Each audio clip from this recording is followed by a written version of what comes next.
Out of sight, out of mind. Author John Riley says that we've lost our attachment to the Great Lakes, and he warns that this detachment could bring harm to those lakes and the ecosystem they support. And joining us now for more, here's John Riley, author of The Once and Future Great Lakes Country.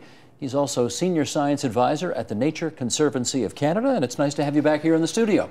Thank you, Steve. This is a very odd first question, but let's just try it anyway. What do you do for a living? I have the best gig in the country. I am Senior Advisor with the country's largest non-government conservation organization. But what do you do? Trying to establish the credentials and the pedigree of the lands and waters that we should outright conserve, either by direct acquisition or by land use changes and plans and working with other parties. It's been a terrific 15-year effort. The organization has grown. You know, in 50 years, we've done over 2.5 million acres of land. We currently own and steward. I see your ads in the papers. Absolutely. You know, you try to encourage not just governments, but private citizens to actually buy up and conserve. Give over Exactly. lands for conservation. So what we get to reflect is the deep wish of Canadians to conserve Canada, and people are doing it with their own money and their own resources and using organizations like the Nature Conservancy to get the job done. How does where you live influence your work?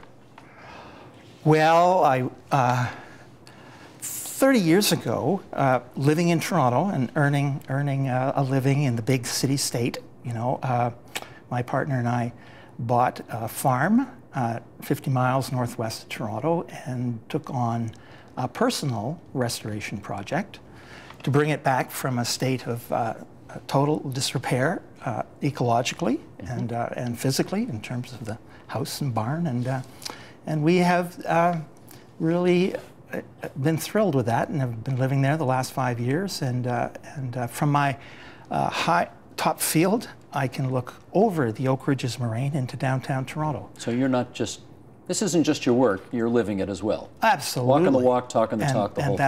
And that's what supporters of the Nature Conservancy have been doing. I want to read something from the Environment Canada website because that'll put into some perspective what we're going to talk about over the next 25 minutes or so. The Great Lakes are a vast shared resource. They contain roughly 18% of the world's supply of fresh surface water and 84% of North America's supply. They are home to millions of people and are fundamental to the well-being of 1/3 of the population of Canada and 1/10 of the population of the United States. As our home and playground, the Great Lakes provide the foundation for billions of dollars in trade, shipping, manufacturing, fishing, forestry, agriculture, mining, energy, and tourism, and they are a direct source of drinking water for 8.5 million Canadians. The Great Lakes Basin supports a diverse, globally significant ecosystem that is essential to the resource value and sustainability of the region. Given how important it is, you'd think we would take great care to make sure nothing bad happens to it. Are we? I think the jury's still out on that. We've had a long history of interaction. I mean, the Industrial Revolution was not invented here, but it was perfected in the Great Lakes region. Henry Ford operated in the Great Lakes region. Some of the positive benefits, like middle-class land ownership, not invented in the Great Lakes country, but perfected here. Public education, the same. We've had a fantastic run at this place over 400 years. The first, I'd say, 250, 300 years of which were a demolition derby, and the last 100 years of which have been quite a piece of restoration. It's really a world example. But,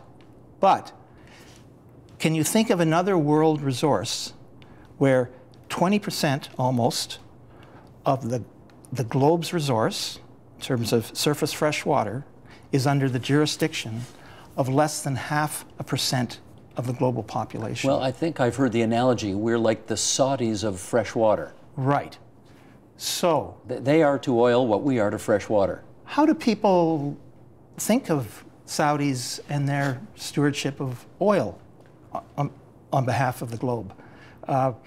People are going to take us to task on our record, but if wishes could make it so, we really are doing a great job. But well, actions, it's a different story. Get to.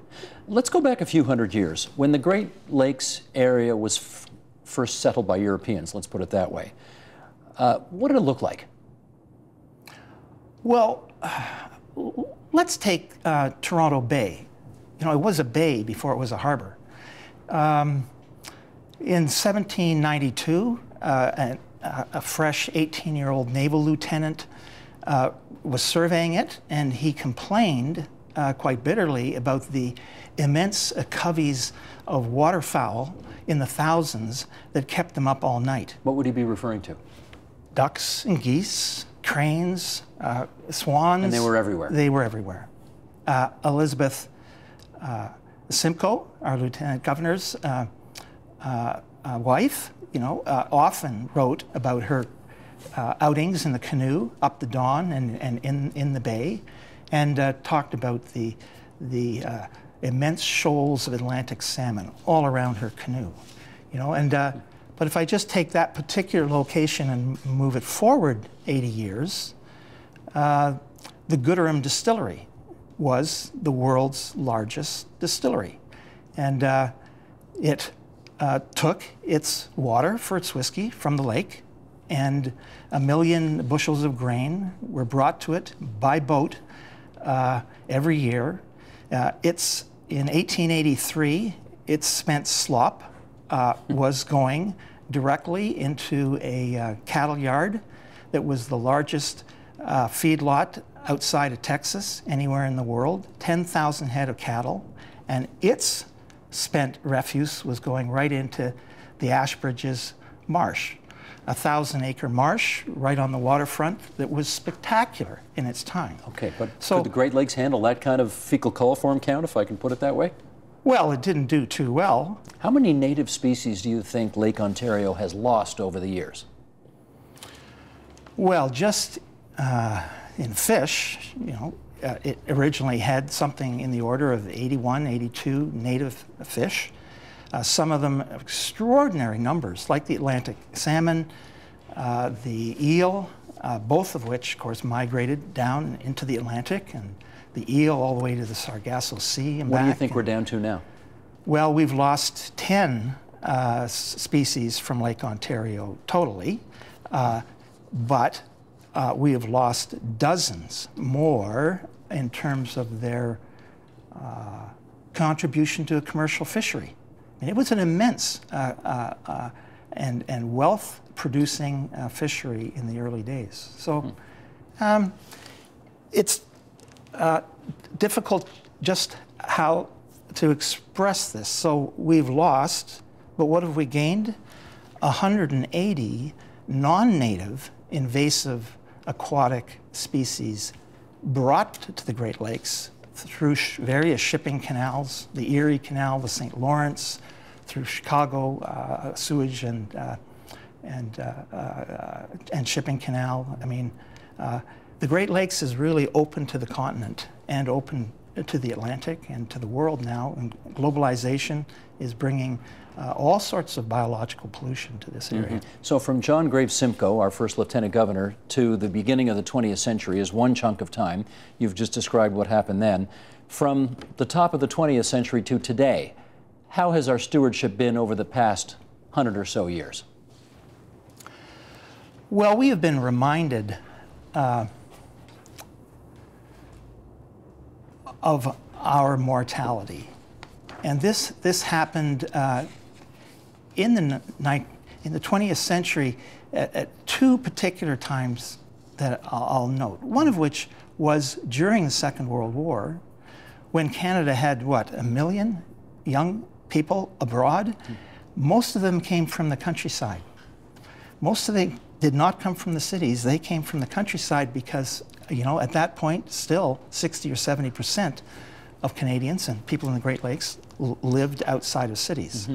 There was, in 1941, a major conference, the Guelph Conference, got all the best minds in Ontario together, and they posed that very question, which is, what are we going to do when the best and brightest and strongest people of our generation return? What are they going to find? And they put a devastating critique of the natural environment of Southern Ontario on the table, and that, looking at some flood events in Cleveland and what had been going on in a couple of other places in the U.S., put together the Conservation Authorities Act of 1946, which is still the gold standard in North America for community-based watershed conservation. Moved us out of the valleys, out of harm's way. We should let Calgary know about this. And so that was a sentinel event, followed up shortly thereafter by Hurricane Hazel. Over 80 people dead, the valleys cleared out, people reminded of what major storm events can do. Mm-hmm. If, again, you go to the Environment Canada website, you will find a number of challenges listed that threaten the sustainability of the Great Lakes, and I want to read some of them. You know this list, but I'll share it with our viewers.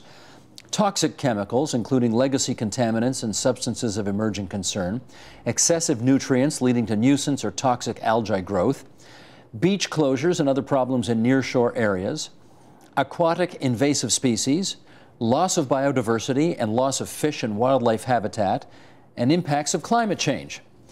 Let's talk about some of the species, you referred to it earlier, that perhaps shouldn't be there.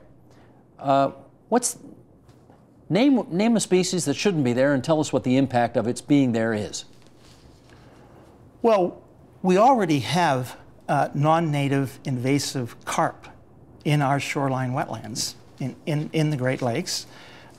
Say you take Lake Ontario. It has stable water levels now. It no longer has the natural periodicity of old because we're backing up that water up against hydro dams to maximize hydro generation. So those carp have now worked their way into wetlands around Lake Ontario, and given the stable water levels, they've ripped them out. They've ripped them out. Okay. They've worked their way around the bottom, and they have torn everything out. At the same time, you know, we're worried about a new Asian carp maybe coming up the Mississippi and through Chicago into the Great Lakes. I can tell you, if you look at the American side of the story, they're as worried in the Mississippi Basin about Great Lakes non-native invasives getting from the Great Lakes into the Mississippi as we are about Mississippi migrants working their way into the Great Lakes. So it is a major problem. What are we doing about it? It is the #1 issue facing the biological diversity of the Great Lakes now. Well, we're unable to forestall the impacts of almost any invasive species. We have lucked out with one of them, the sea lamprey, which got in through the first canals into the Great Lakes. A chemist, by luck, found a lampricide that's specific to sea lamprey, and which, you know, around the Great Lakes for the last 40, 50 years, we've been dosing the stream and keeping it at bay.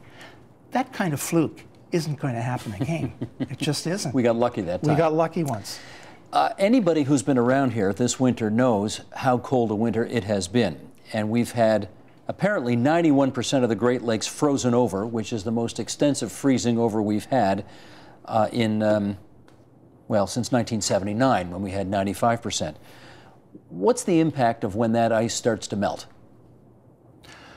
Well, it'll redress some of the shortfalls in precipitation over the last 10 years. It's a cold winter, but on average, it's still a warming climate. And coupled with a warming climate in the Great Lakes, which is not spoken of much, which is going to be perhaps a great thing for the Great Lakes, is that we're going to have an increase in precipitation. So what happens, we'll have a huge meltout this spring, and the Great Lakes levels will go up again. Do I think they'll go up enough in Lake Huron or Georgian Bay to prevent people from complaining about the low water levels? No, I don't, because we've actually cut the sill in the exit of Lake Huron into the St.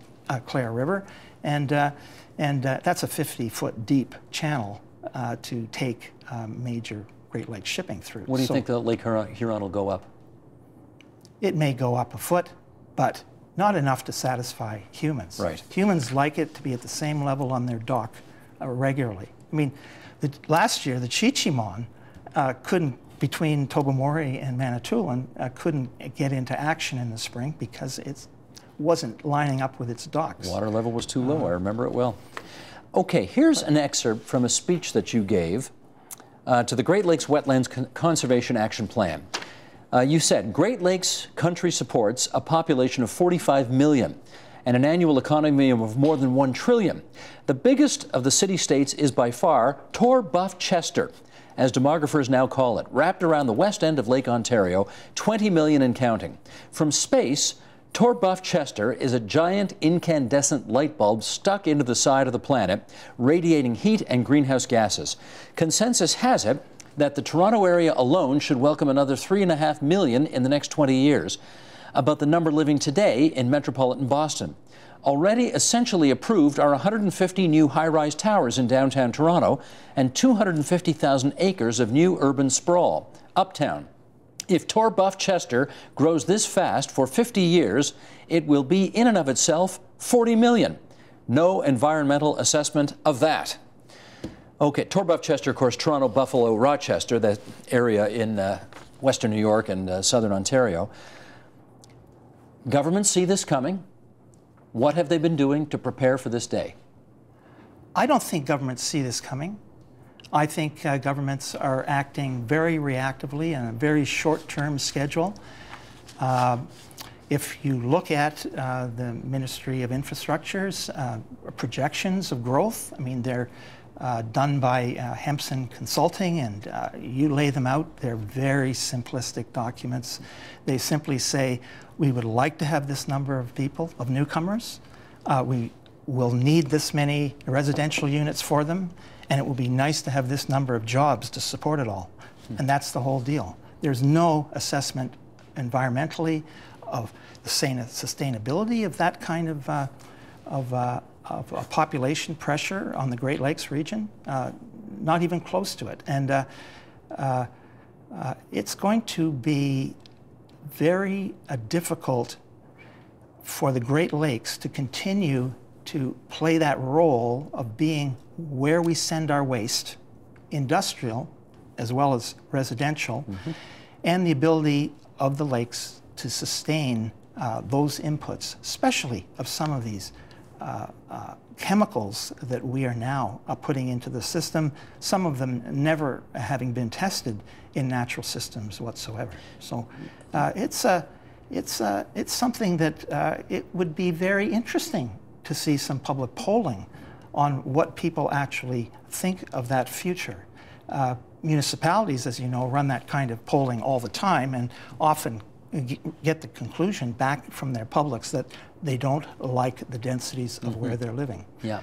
Because we have not been able to demonstrate our ability to sustain the infrastructure, green or built, that we need for the current system. No, but we also hear that we need to intensify our urban landscape lest we get more urban sprawl, which isn't good either. Okay. Now, the intensity argument's very interesting. So we don't accept the intensity argument when it comes to the Alberta oil sands, where Albertan politicians like to say, oh, well, our total pollution is increasing, carbon pollution, but the intensity is decreasing as a per unit of production. So why would we accept the intensity argument here? I mean, purely in absolute numbers, the impacts are going to increase. Now, that's not to say that the partitioning of urban and non-urban hasn't been a godsend for Great Lakes country. And I think the avid pursuit and use of the Planning Act and Section 3, the provincial policy statements to affect some really serious and world-leading land use planning in the Great Lakes area, it's been terrific because the pressure has been relieved on the countryside. I mean, the countryside is getting greener, it's getting better, the water is cleaner. But for those of us who are within striking distance of Torbaf-Chester, we know that what the new global city-state wants, it will reach out and get, whether it's cheap aggregate or cheap water, cheap food, big agro. If you look back over the last half century of governments of Ontario, which premiers understood this issue best and did something about it? Well, the current press about increased phosphorus levels in Lake Erie, it's deja vu all over again. The 1960s was a real awakening in terms of water quality and water treatment in the Great Lakes area. That's when international agreements were reached.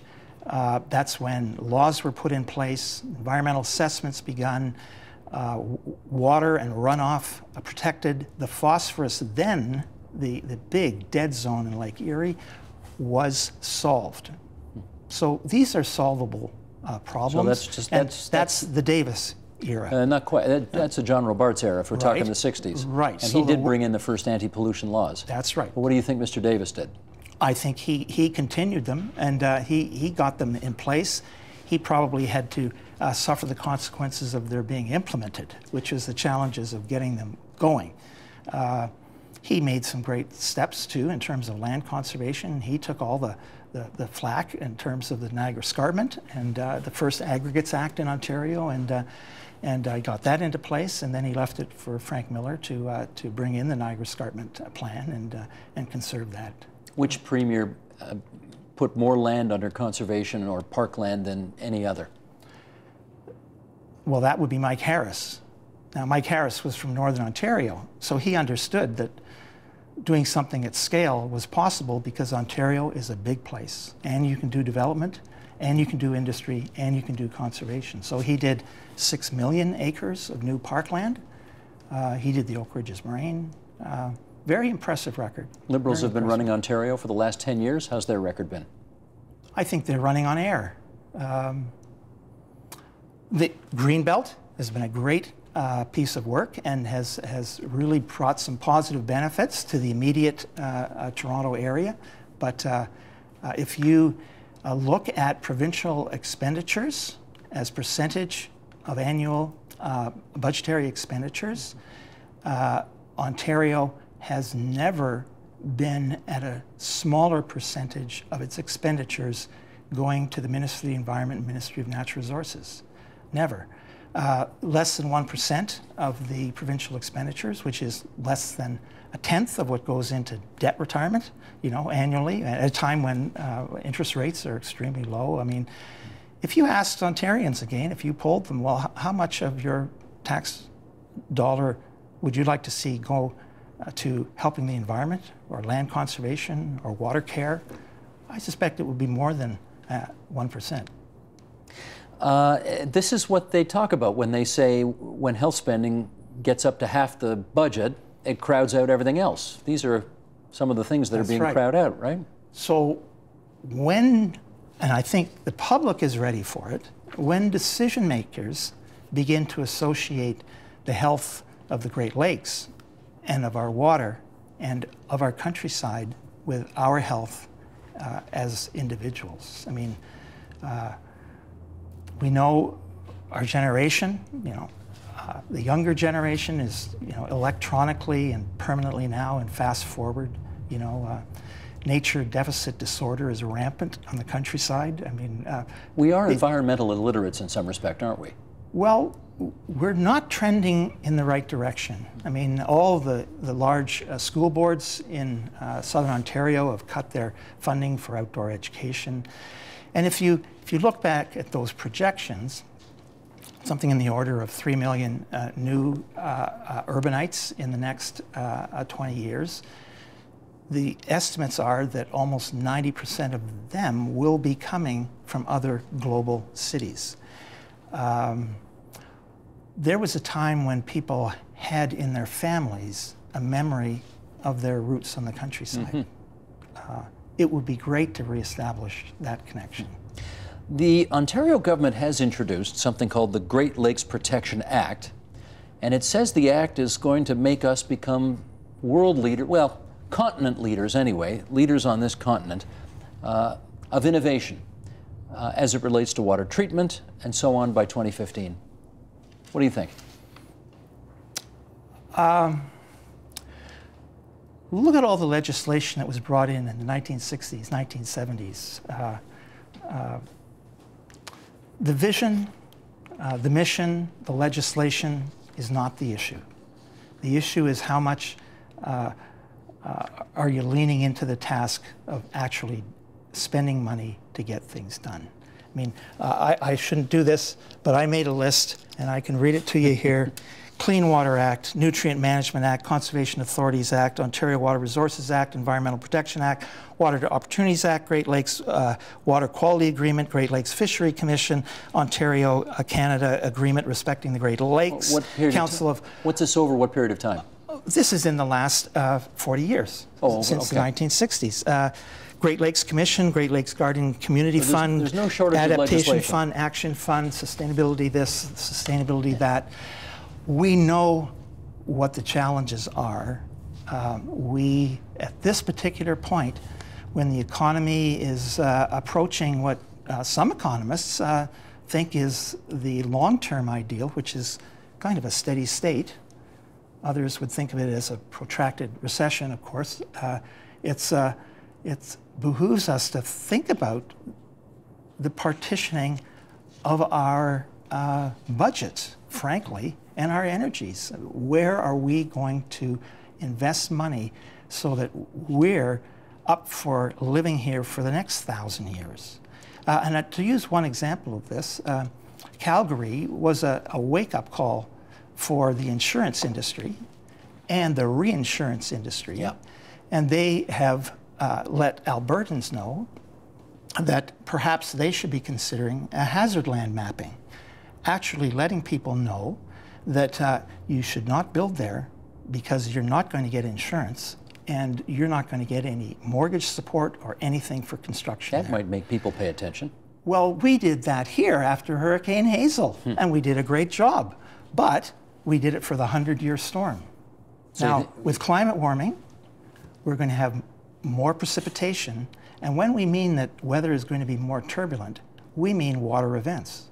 We mean bad weather. So you want another Hurricane Hazel just so people will wake up? No.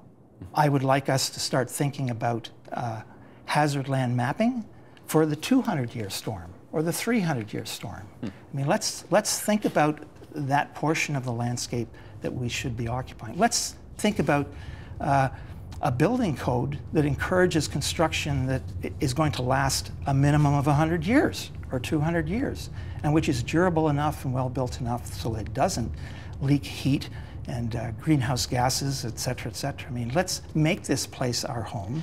We can do this. Because I know you a little bit, I know we could talk about this all day. But sadly, we don't have all day. Time's up. That's John Riley. He's the author of The Once and Future Great Lakes Country and Ecological History. He's Senior Science Advisor at the Nature Conservancy of Canada. Thanks, John. Thank you, Steve. Support Ontario's public television. Donate at tvo.org.